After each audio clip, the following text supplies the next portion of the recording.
आज फिर से एक नए सुप्रीम कोर्ट के जजमेंट को लेकर आप सभी के बीच में उपस्थित हुए हैं। आज जो केस स्टडी हम करने वाले हैं वो है गिदाम Jhansi versus state of Telangana.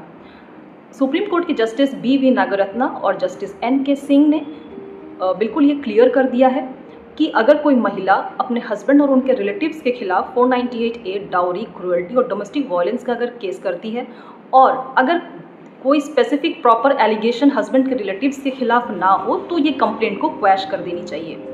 चलिए चलते हैं फैक्ट्स ऑफ द केस की तरफ, जहां पर 2016 में एक महिला की शादी होती है चेन्नई में रहने वाले डॉक्टर के साथ। 2021 आते आते उनके बीच मैट्रिमोनियल डिस्प्यूट शुरू हो जाते हैं और वाइफ अपने हस्बैंड और उनके रिलेटिव्स जो कि हैदराबाद में रहते हैं उनके खिलाफ डोमेस्टिक वायलेंस 498A क्रूएल्टी का केस फाइल करती है।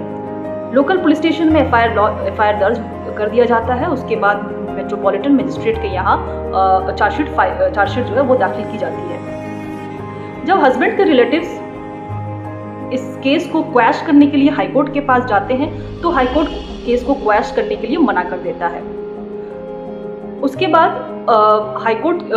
बाद सुप्रीम कोर्ट में इन्होंने इस फैसले को, हाईकोर्ट के इस फैसले को चैलेंज किया और क्रिमिनल प्रोसीडिंग्स को क्वैश करने के लिए रिक्वेस्ट की। सुप्रीम कोर्ट ने बिल्कुल ये बात क्लियर कर दिया कि अगर कोई महिला अपने हस्बैंड के रिलेटिव्स के खिलाफ 498A का केस करती है या क्रूएल्टी या डोमेस्टिक वायलेंस का केस करती है या डाउरी का केस करती है और अगर कोई स्पेसिफिक प्रॉपर एलिगेशन ना हो तो वो केस को क्वैश कर देना चाहिए और कोई भी क्रिमिनल प्रोसीडिंग्स फर्दर नहीं होनी चाहिए।